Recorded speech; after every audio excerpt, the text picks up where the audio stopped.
nightmare. Hello and welcome to Cinema Subculture, where we discuss everything strange, obscure and downright messed up in the world of movies. My name's Gary. And I'm Simon. Gary, who's that over sitting in the corner there? Can you believe it, Simon? We've progressed so that we can now have a guest on the channel. No. How many years have we been doing this podcast for? How many years? This is our first guest? Yeah, don't answer that. 10. Ish. Minus On 8 and off. in between. On and off. But yes, we are proud, pleased and very happy to welcome Michael from Movies and Milk to the episode. Hello, Michael. Hello, Gary. Hello, Simon. Thank you very much for having me on. Welcome. I'm excited. I'm honoured to be the first ever guest on the Cinema Subculture podcast. I would have preferred it if you were maybe discussing Disney films or something, but... Our Disney season's coming up. Oh, yes. So, your channel is Movies and Milk. What is Movies and Milk, Michael, if you want to give it a wee plug? Movies and Milk. It was once called the 1 millionth YouTube channel to discuss movies. We kind of got rid of that tagline recently because there's many. We're probably the 1 millionth and 1,000th, 1 billionth probably. It's a channel in which we pretty much just discuss movies. It's nice, it's informal, just chit-chatting. It's mainly reaction videos now. A lot of the videos, well, the most popular videos on our channel is the reaction videos. So that's kind of what we're capitalising on. Yeah, I've got to say, I quite enjoyed your Cannibal Holocaust one. That was some fun. Thank you very much. The one in which I just happened to give you guys a shout out. Yeah, I'd recommend to the listeners, anyone who is looking for quality movie reviews and quality Scottish banter, head over there and check it out. Yes. There's no reason for the milk. We don't know why milk is part of the title, but it's quirky, isn't it? Okay, Gary. So why are we here and why have we brought Mike along tonight? What we're going to talk about?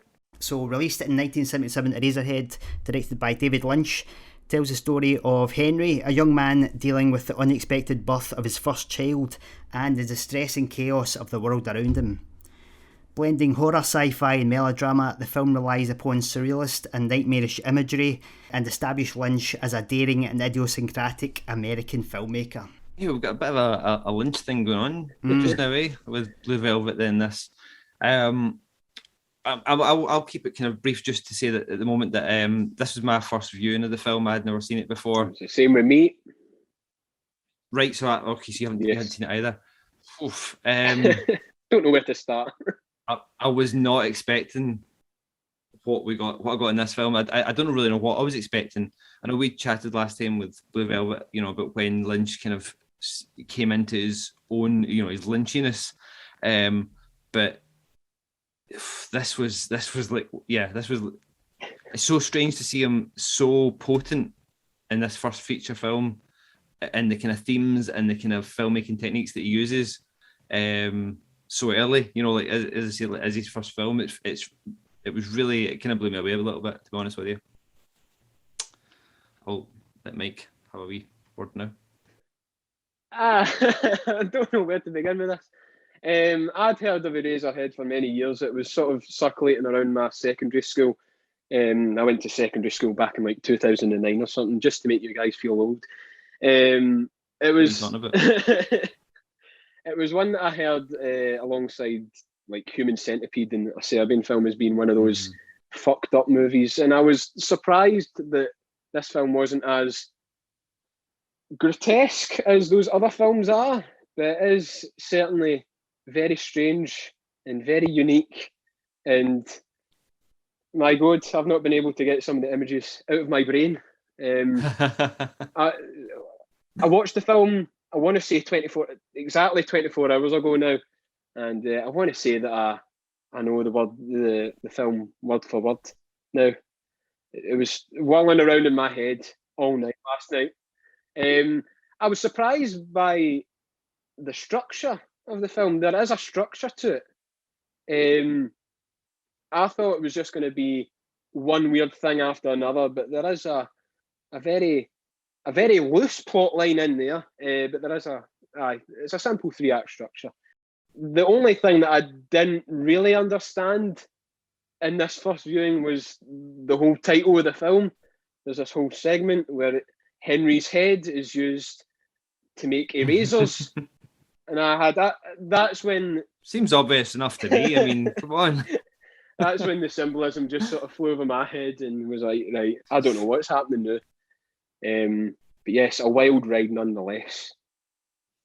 It's interesting to hear you say that it was kind of, discussed in amongst like a Serbian film and Human Centipede and things like that.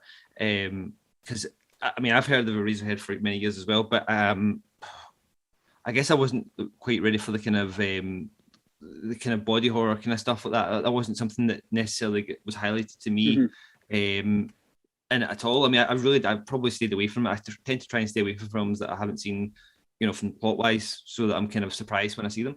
And geez, yeah, I was with this. Like, I don't know what I was expecting. I think when it first opened and we get the kind of Henry, it's almost like Chaplin-esque kind of, this is almost like a silent film that we're, I wasn't sure there was dialogue until someone spoke. I actually had to, rewind it because I was like, someone spoke. I was like, wow, that's like, it felt like so long.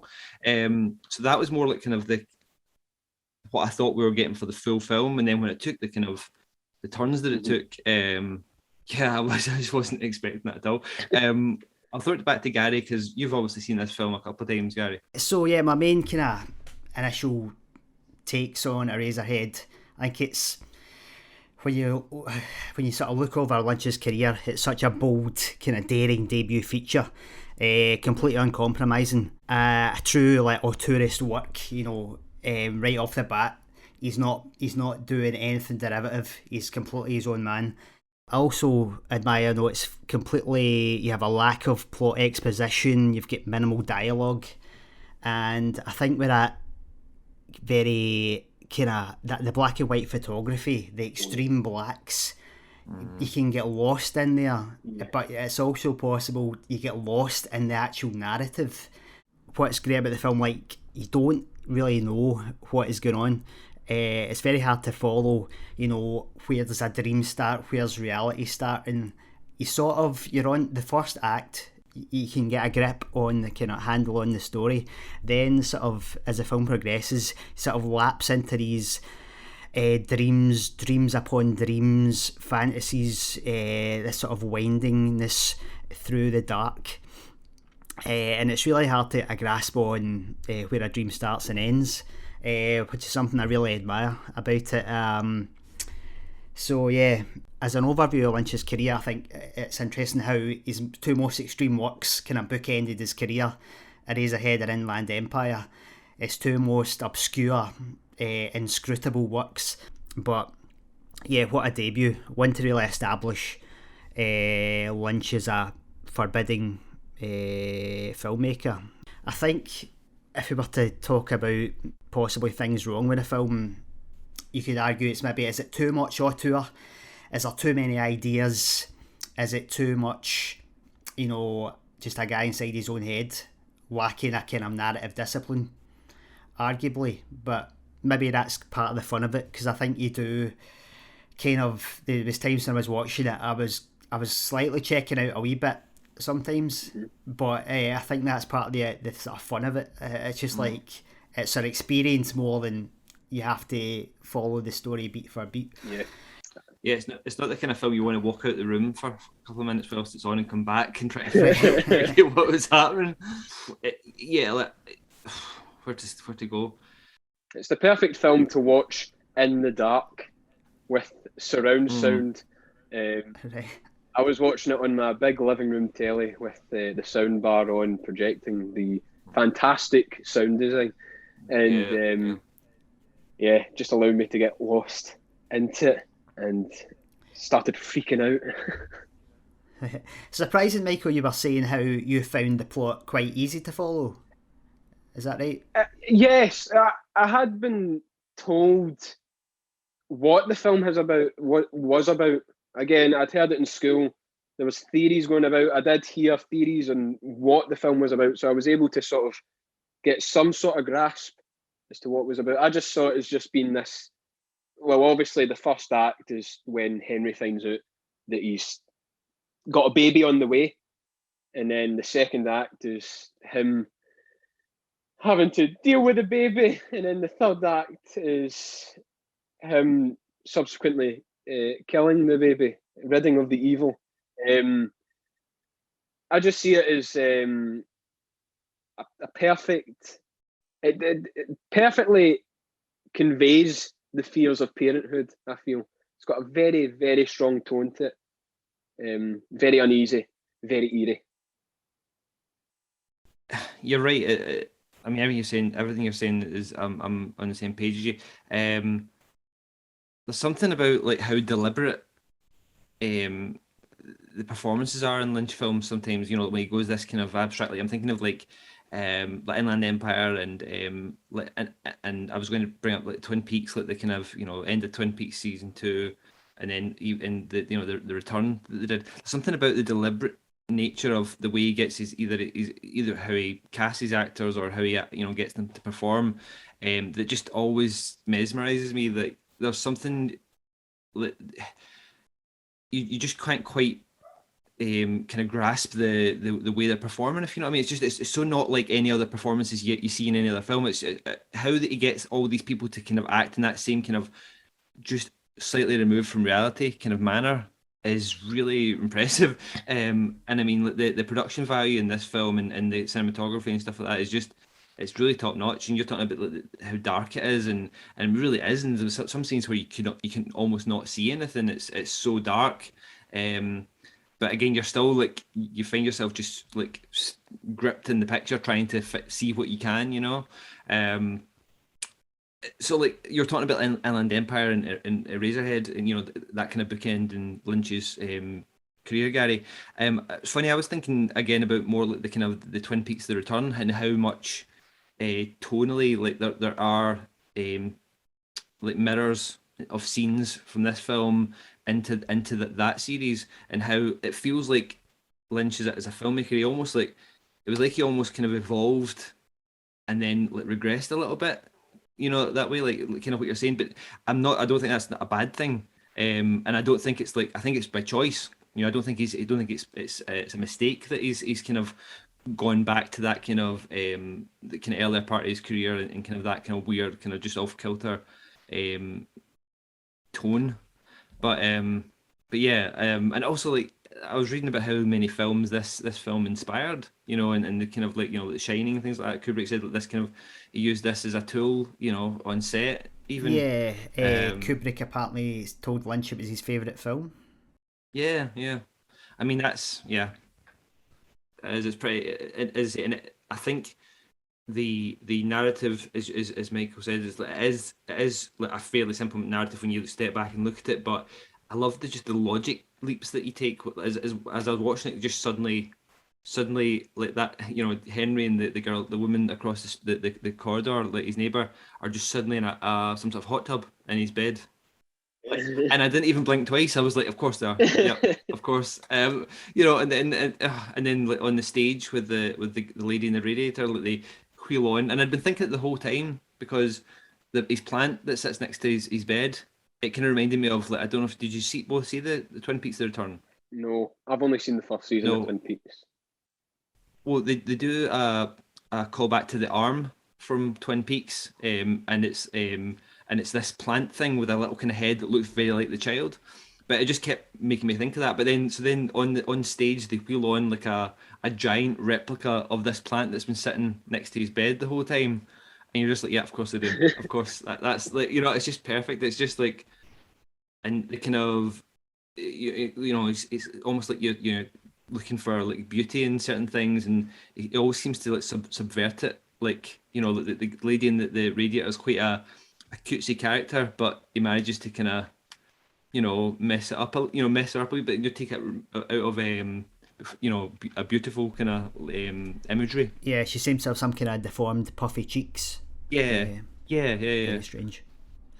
Yeah, but it's like, and even when they were first talking in the parents' house, is it Mary X, isn't it? That's the Yes. character. And when they're in her house and seeing it's like there's a baby at the hospital, and the line where Mary says, "Well, they're not sure it's a baby yet." And I was like, "Oh God, where are we going?" But I did not. I still didn't expect for it to go where we actually ended up. Yeah, it was really, yeah, really fun and really mesmerizing, and as I say, just like kept you like, guessed. I didn't even want to guess, you know, you just went with it. It was like a roller coaster. You just kind of were happy to go on. I had heard for many years that it was one of those very eerie, scary films, but the film surprisingly had quite a lot of humour to it as well, which very much surprised me. One of the opening scenes is of Henry in the elevator, and he's waiting for what feels like hours for the elevator to eventually go up, and that got me chuckling. And there was a scene very later on in the Eraserhead scene, we'll call it, where we'll say Paul was introduced, and his boss comes storming in. That's it, Paul. And I'm like, yes. So that was good. Yeah, that surprisingly amount of humour, which made the film a bit easier to digest and sit through. At first, in the film's first 5 minutes, I was like, "Oh God, this is going to take forever." But the film was only 90 minutes, and thanks to the humour prevalent throughout the film, it managed to somewhat fly by. I felt. Yeah, and like again, I mentioned it already, but Mary X's family. I mean, that whole scene was just brilliant. Like all the stuff with the dad and stuff. I mean, it was just, and when he was like, "Look at this new chicken dish. It's like they're small at the size of your fist," and I was like, "What's he talking about here? Okay, let's go with it." And then you see him bring them out of the oven, and you're like, "What the hell?" And then that still doesn't prepare you for what we get when and even when like Henry's like just carve it like a normal chicken. Yeah, that's fine. Still doesn't prepare you for what's going to happen next. No. And he just keeps upping it. Like it's weird. Like so that happens, then the chicken's getting cut, and there's the ooze kind of the chicken whilst it gyrates on the plate, and then the mum starts reacting in some sort of either pain or orgasmic like pleasure. Like pleasure. Like it's it's just insane. And then like the mother's like, did you guys have sexual intercourse? And he's like, he won't tell her. So then she tries to tell him.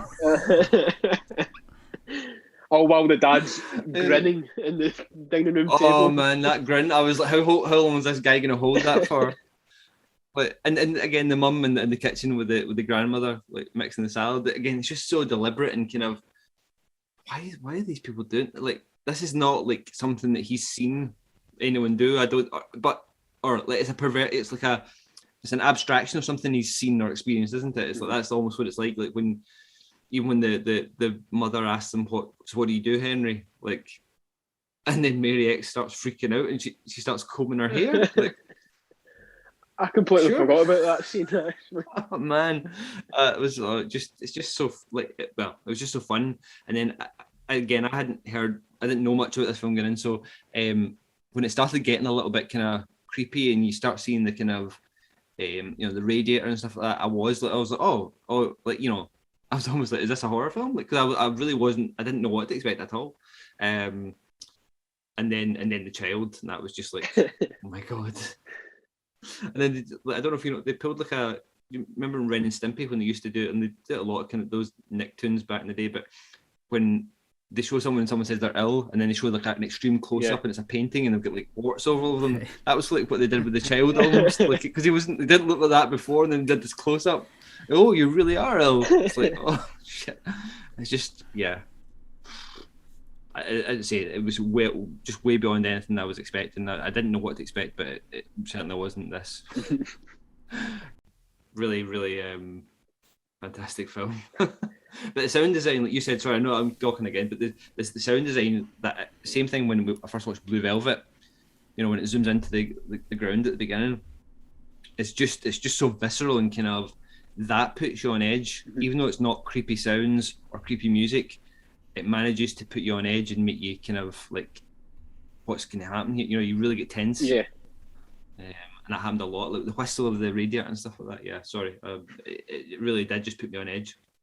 Yeah, yes, the sound design's always been a big element in Lynch's career. I think he talks about, a film should be 50% sound. So right off the bat here, his first film, he's paying right attention to that.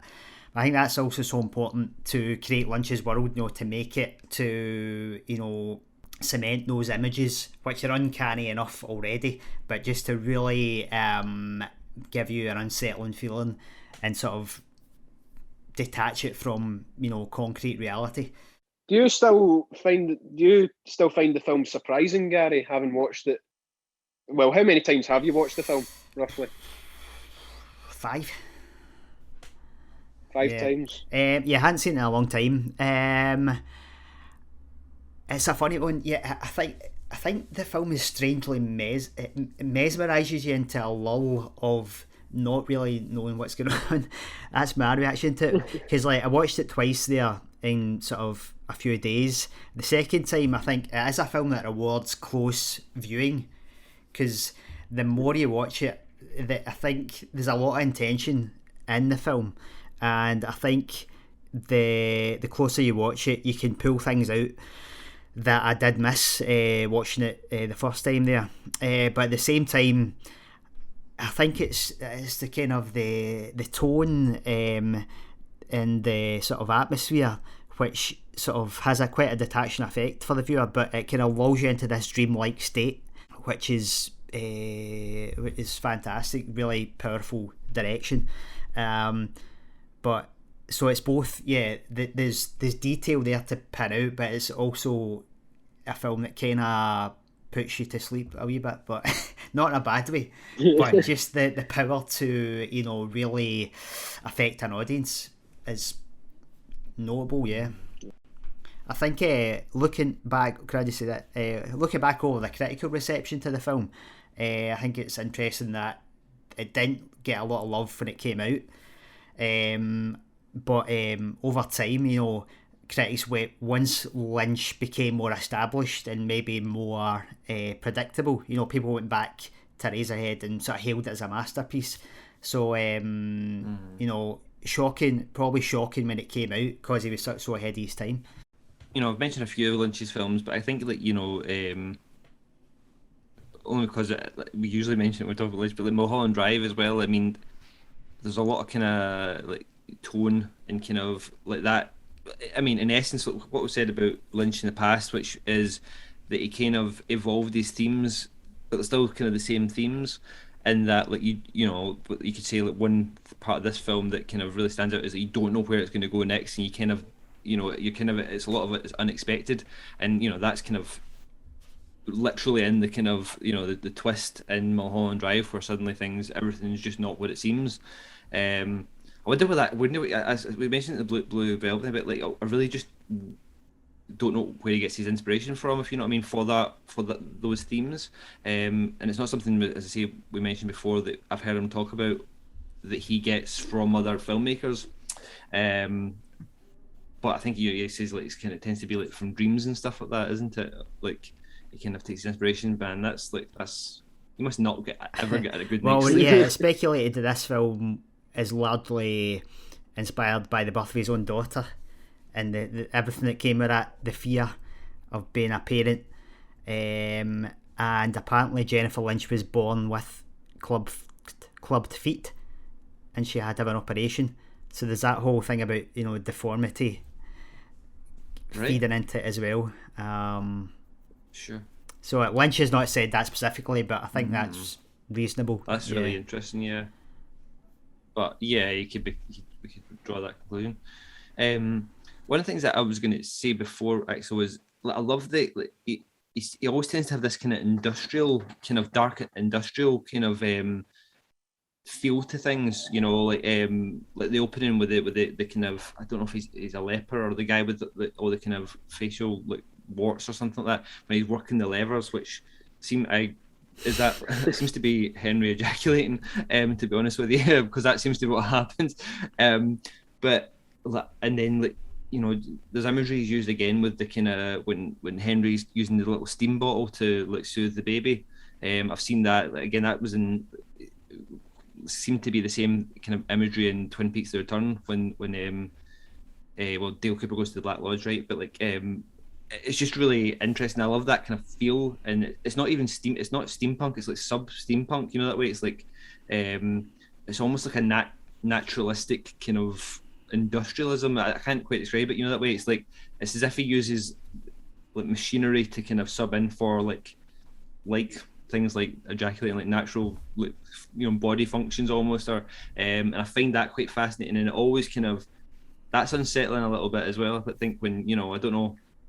We don't tend to like to think of ourselves as machines, but there is something there that's kind of takes you out of your kind of zone a little bit of what are we seeing, and it also makes you, it pulls away from what you actually might be seeing in the scene.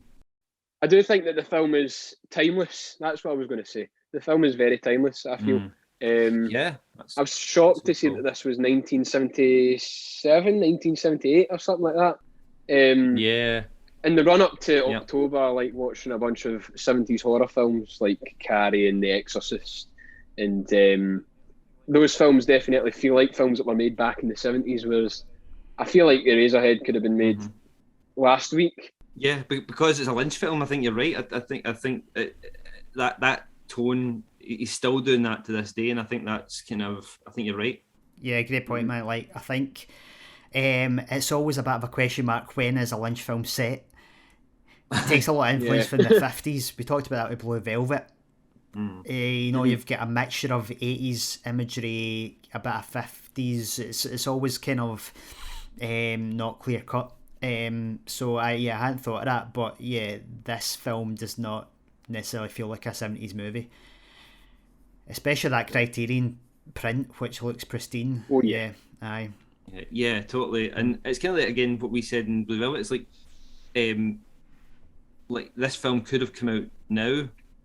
Like, I don't know how it would be received, but you wouldn't be surprised. And there was nothing else like it at the time. Like they kind of, when Blue Velvet came out, it was like there was nothing else like. And I'd still say that for most of these films, it's largely the same. He doesn't really have any. Doesn't they don't fit into any type of genre really. Like that you can squeeze them into other. Okay, so body horror, you can squeeze it into that. I don't think it's quite just that.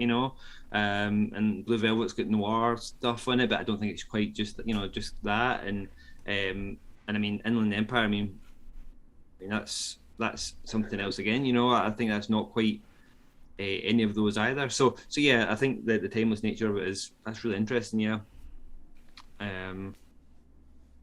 Is anyone a Bill and Ted fan? Oh yes. Yeah. Did you spot Ted's I dad? noticed him. Yeah, straight away. I was like, that's Ted's father. I recognised his face, and I was like, "Who's the pencil pusher there?" Yeah, the pencil sharpener guy, the guy that puts putting the Eraserheads onto the pencils. That's Ted's dad. Right. Yeah. Yeah. Because I was looking up, and he's never worked with Lynch again, because I was kind of just I wikied him just to make sure it was him. But yeah, there you go. That's one to spot for Bill and Ted fans. Yeah. I imagine this is right up the Bill and Ted fans' street. Definitely, yeah. That's what we're gonna call the video. It's just like that other film that Bill and Ted's dad was in. Are we going to break down what each of the characters symbolise or anything like that? Like, could do. Sure, man. Who's the lady in the radiator? Right. I saw it as just being like this angel, like innocent figure, sort of like the angel on Henry's shoulder, whilst the guy on I think it's the moon, or the guy at the start of the film that causes Henry to ejaculate. I see him as like the sort of like a satanic devil character. I don't know. I'm just throwing shit at the wall. Yeah, I mean, I wondered if that was like his inner, the way he kind of sees himself, almost like his inner kind of cretin. Like, I don't know that it's like his inner pervert. I don't know. Like, it explains the baby. It explains why the baby looks as weird and as odd as it does. And I guess why does Henry appear several times as with the head of the baby? Is that again just the way he maybe sees himself? I don't know. I saw it as just him being overtaken by the baby. Like, that's his life now. It's just the baby. Right. Okay. I don't know. That's Yeah. For me, I think one of the things the film's exploring is like sex and the idea of sexual desire. The kind of Henry's kind of shame of his own sexual desires and his sense of responsibility. I think the lady in the radiators represents a sort of girl next door, virgin kind of purity, female desire, and then the woman across the hall is a sort of, well, the sort of whore, for want of a better term, the seductive, sexy lady. So he's got those two kind of forms of attraction in his head, but I don't think he's necessarily comfortable with the two of them. I think he's kind of torn. He doesn't necessarily have the social capital to attract the women across the hall, but at the same time, I think he feels kind of trapped in his relationship with Mary. At the same time, I think he feels trapped in that sort of that family unit that's been imposed upon him. And I think, it's both these fantasies that are conflicting in his head, and his like discomfort and his inability to kind of wrestle and to find a sort of solution to them. That's my kind of take on it. You can definitely tell that you've watched the film more than once, Gary. So I can totally get where both you guys coming from. I probably do agree. But so why do we think that the girl in the lady in the radiator is suddenly stamping on the sperm and supposedly killing them? Or that seems quite a violent thing, or I don't know, antagonistic. I don't know, at least, or maybe or is it, some kind of of him imagining. When I first sorry Gary, I thought, is it some sort of birth control commentary? I don't know, that you don't worry, you'll not get her pregnant kind of thing. I don't know, maybe Henry sees the lady in the as some kind of solution to his problems, an idealised dream life. She gets rid of the child and then they end up in heaven at the end.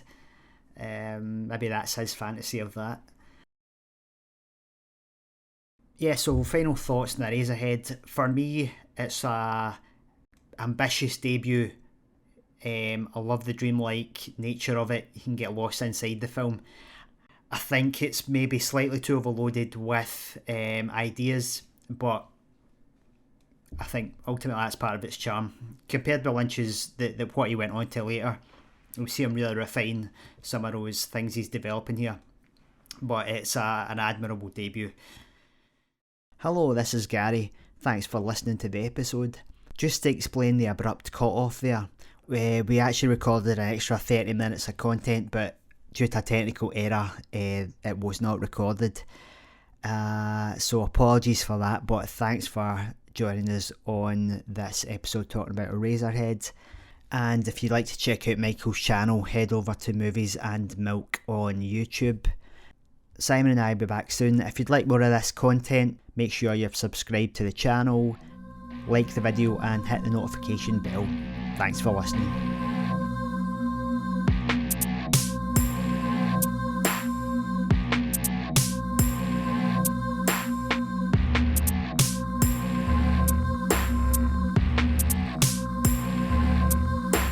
It was a nightmare.